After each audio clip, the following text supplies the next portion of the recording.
Yeah, we did a privateer pod after Anaheim won. We talked about it, and Jared, you're a good rider. You can make mains on a 450, but you're like, hey, my sponsors want me to ride a 252 stroke. It gets me more attention, all of that, and so I'm going to do it this way.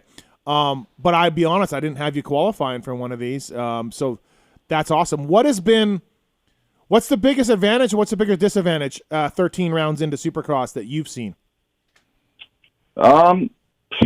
The biggest disadvantage I'd have to say is the starts off the grate. Mm-hmm. Man, that is some tough. Yeah, that's some tough cooking there. The thing just has instantaneous power, so it's really really hard to control, and without like having a switch on it to be able to set the RPMs, or there's really no way to set that. So it's all kind of a guess, and we have a good general idea, but again, it's really hard to come out the same as the 450. So even if I come out mid-pack, I'm pretty okay with that. And is there an advantage anywhere that you see? This weekend, that track obviously was more open than your average, your normal Supercross, or your stadium Supercross. But I think obviously the sand, just the way it flows through the sands, the rhythm sections, kind of how they were laid out this week.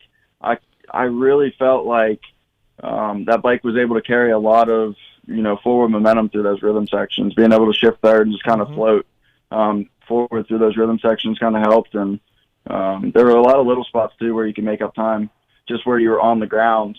For example, like the off camber coming in, before you get underneath the tunnel right there. So there were little spots like that where you can make up good time. And, man, that bike, it really doesn't lose much. There's obviously advantages and disadvantages to both bikes, but the 450 and the 250. But I think we're in a really good spot. Obviously, the bike's plenty capable. I don't think that's an issue at all. It's more or less rider error, at that point. I have a lot of questions. Okay. All right. So, great rider.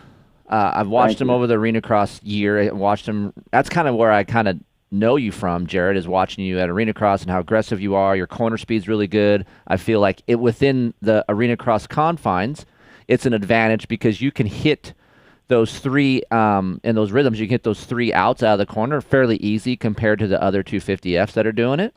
At Atlanta, I feel like or any Supercross track, if it's tighter in those ins and outs, like in Atlanta where you had to dive to the right-hander inside and then jump that little tabletop, you can get in and out of there really quick. Right. So at what point do you say, okay, man, I am a good rider. Sure, this two-stroke thing has gotten me this far, but are you here to get followers, make a little bit of money, or do you want this as a career? What are we looking at to where like, okay, maybe I got to transfer over to a bigger bike so I can see what my true potential is, or where are we at? I've been there, and I've kind of came back from that, and to be completely honest, I really didn't take the two-stroke route for any sort of it wasn't a publicity stunt or anything like that. I really got the idea from obviously Stank Dog, like running in the last 2 years and just being super curious, asking him questions. And he was kind of the one that opened my eyes to even it being possible. Because when I asked him about it at first, I was like, man, you're crazy. Like, I couldn't imagine being on a two-stroke out here. And he's like, man, it's honestly not as bad as you think. And last December, whenever I got on a two-stroke, when I got on that YZ on a Supercross track, and I rode it for the first day, I was so surprised. I don't know, maybe it's just the way I ride it, but for me, it really, really worked that day, and it was super impressive. And it was really just a question of, like, what if we take this thing and we try to do all 17 rounds on it and just see where that ends up?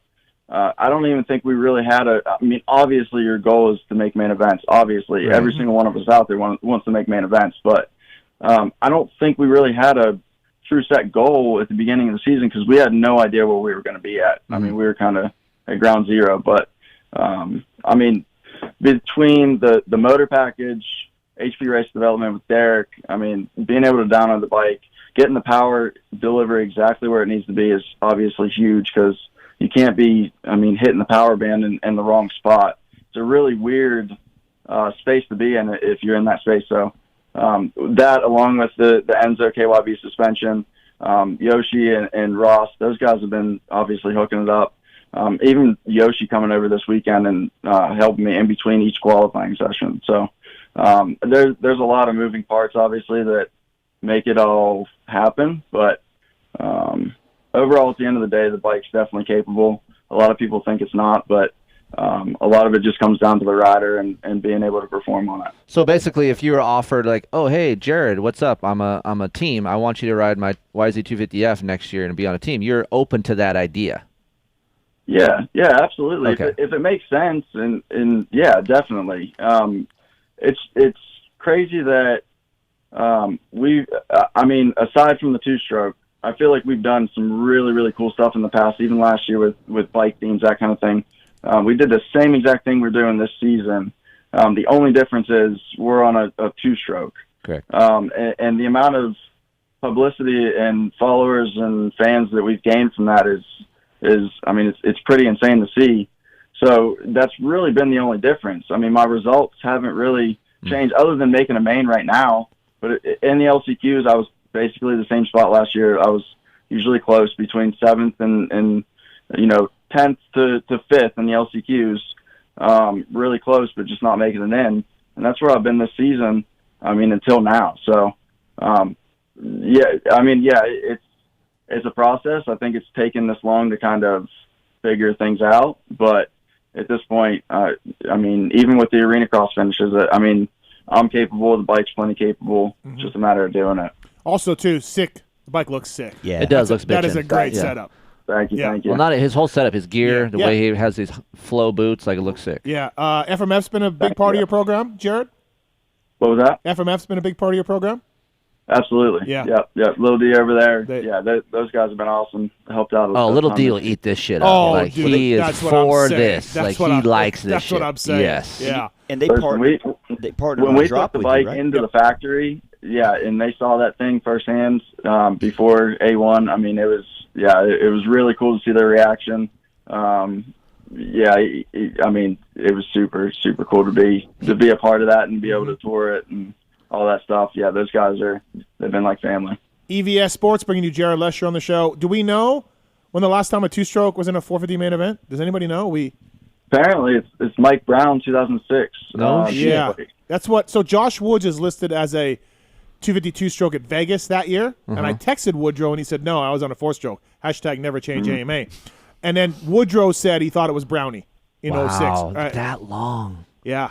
Holy crap. Yeah. Wow. That's pretty freaking rad, man. Because Willard did it in Seattle, but he was on 125, right? 125. And then Stank did it last year. So we all know Stank went absolutely ape shit on us last year. So no, man, it's a really cool story, and like your setup is clean and fans are cheering for you. And I like the fact that you rode into it. I think that says something there where you didn't take a big crash with half the field down. You know, it was you started 14th and rode into 4th. Like, that's great. That's pretty cool. You just watch him ride, and you can tell he's a rider. Like, he is a good technical type of rider. Yeah. So, yeah. Yep. It's really impressive. Thank you, guys. I appreciate that. No, Thanks and a listen, lot. hey, dude, if you keep doing this, you're not going to be in my LCQ race either, you know? I mean, I don't know. Yeah, well, that's the thing, though. See, you still got to invite me either way. I got to be that wild card. I feel like you owe him that at least, yeah. He's a two-stroke guy. I was looking at the points after Atlanta, and Jared is 8th overall with 89 points, and the cutoff is 17th with 63.